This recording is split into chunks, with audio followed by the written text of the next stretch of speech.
good evening, wherever you may be. All right. This is Dr. Sarah Renee Langley of Lead Her International, where I'm helping you with the ABCs of your life. That is to achieve, to become, and to conquer in your pursuits and in your goals, all by way of helping you to understand how to be your truest, bestest, livest, realest self ever. Now, I wanted to come to you because I've been just like everyone else, just wanted to make a contribution, just really want to contribute to your self-care and helping you in the best way possible from the standpoint of me being a licensed clinical psychotherapist and Facebook friend and YouTube friend and Instagram friend and Twitter friend and LinkedIn friend. So I just wanted to check in with you to see how you all are doing. Talk back to me as to how are you coping? How are you managing through this couple of months, if not even longer, for those who, my friends who are overseas, how have you been managing? And look, first of all, it's not your fault. It's understandable that even in the midst with what you have and what you're trying to do to help yourself out to feel better, whether it's through entertainment, through laughter, through watching TV, through connections on social media, even though we are socially distancing from one another, you're doing the best that you can.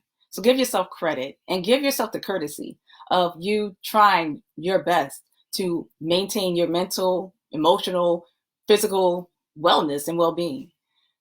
It's understandable that in these times, these times of calamity, of uncertainty, it's going to impact you. It probably already has impacted you. And if so, how? I would like to know. Put it in the comment section. How has this whole thing impacted you?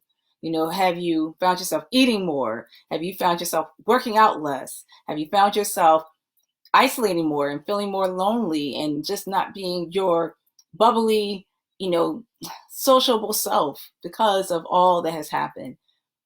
It's understandable. You're reacting because of the fact that you're not used to this. I mentioned this before, that you are at a place of feeling helpless, hopeless, and have lost control. And it's understandable.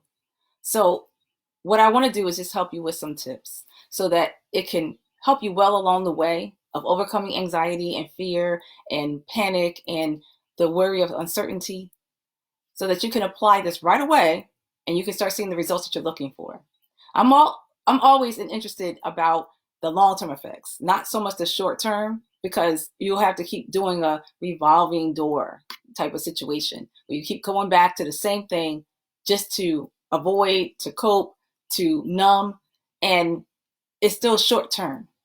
I'm always interested in helping you to know how to do long term, because it's not so much even about now at this point, it's about preparing for the aftermath, what comes after the virus have flattened. It's like right now we're at the stage of it peaking.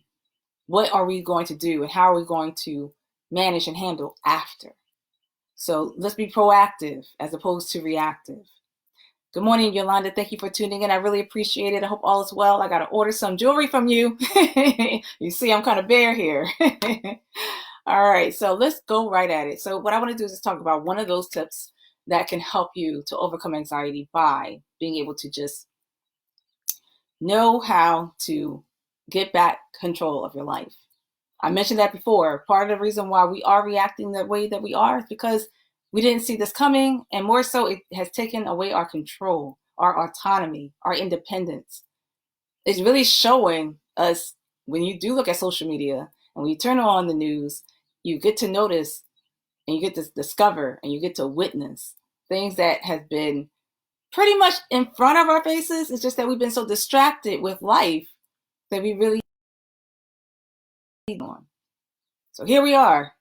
It's time for us to do something about it. We have to do different to get different. So that means that we have to first change our mindset and start thinking about being in control again, regaining control. And actually, if anything, I want to position you on thinking about how to redefine your life and lifestyle and livelihood, and also how to reprioritize, first starting with you, not about anything and everybody else.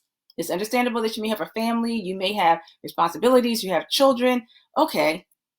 But like they say on the airplanes, You got to put your mask on first. You got to make sure that you are well able and healthy to be able to help everyone else, not be depleted and still trying to give out of something that you don't have much left to give. So let's make sure that you have your oxygen mask on right now. And here's how. The first tip that I want to give you for today is pretty much talking about taking control of your mind, and the rest will follow. I'm not saying anything new for the past, I don't know, week or so about how it first starts with you reprioritizing and redefining your life as we know it. Because what you've known prior to this pandemic is not going to be the same after this pandemic. So we have to get back control of our mindset. It's interesting that you have so much good and bad stuff that's out there. And unfortunately, we're at human nature, we tend to gravitate towards what is dramatic, what is not so good for us. It's almost to a point that we have to discipline ourselves. And we have to decide on what is good and beneficial for us. So is it beneficial? Let me ask you this question. Is it beneficial for you to be glued to your computer, to your phone, or to the TV 24/7 watching about all the negative things that are going on, whether it's, it doesn't seem like the government still know what they're doing, or, hearing about what the frontline workers are going through with lack of equipment, hearing about another person who had passed away from the coronavirus. It's like, or seeing the stocks plummet again, and that's your money as well going down the drain. What is that doing for you? Is that serving you the way that you want it to serve you? If it's not, then guess what? You can control it. You may not be able to control what's going on, but you can certainly control what you put in to your brain. Did you know that you can actually decide what comes in and what goes out, or what comes in and what doesn't come in? You can reduce and limit. So if it's impacting you negatively, if you find yourself even more isolated, feeling more lonely, feeling more depressed, feeling more anxious, feeling more fearful, more than you care to, then why don't you reduce the limit of what you watch, what you put into your peripheral? And actually, I'm going to give you a tip. This is going to be a homework assignment for you. Make a decision. I'm going to always drill that home. The first and foremost thing that you have to do is make a decision. Decide. Do you want to be depressed or you want to be happy? And please don't let your mind psych you out to say, well, this time calls for me to be depressed. How can I be happy when everything is depressing? Easily. Because there are people who are doing it based on the decision that they made. You being depressed with the situation doesn't change the situation. So why not get some type of peace and relief and calm in this chaos? You do that by making that decision to take back control and regain your mindset.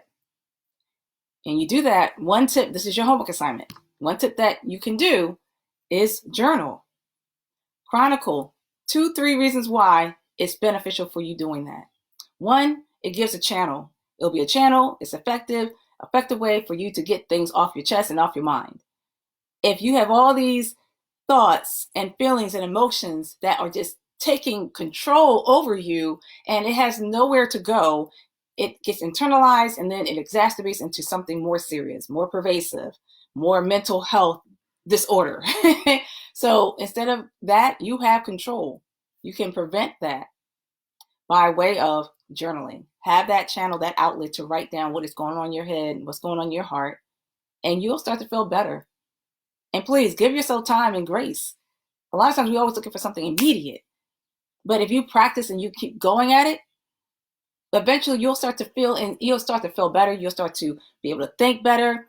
More information will come, more inspiration will come, more ideas will come to you, because now you're emptying out to the point that it gives room for the right information, right inspiration, right ideas to come in. Right now, if you're so bogged down and so heavy with so much negative stuff that this doesn't do you any good, do yourself that favor. Give yourself that courtesy. You do deserve to be at peace. You do deserve to be calm in this chaos. Start journaling. So that's your homework assignment. I'm not going to necessarily ask you what did you write, but I will ask you tomorrow, What did you do? Did you actually start to write in journal? And what was that like for you? So I'm going to give you plenty of tips. I just wanted to give you that main tip. Start regaining your mindset. Get control of your mind. I tell you the truth, it will do a world of difference in your life, in your lifestyle, in your livelihood going forward. Let's start preparing you now for the aftermath, what is to come. It's not so much, and we can do that by helping to stabilize you now so that it becomes practice for you and you'll feel even better and more motivated and inspired that when stuff comes, you'll be able to fully be prepared and ready to take it on, unscathed. So that's all I have for today. If you found value in this video, please share. You can tag and like, but more so share, because sharing is caring, and you may just save a life by sharing this video. Thank you for your time. I really appreciate it. You have a great day on purpose, and look forward to talking with you soon.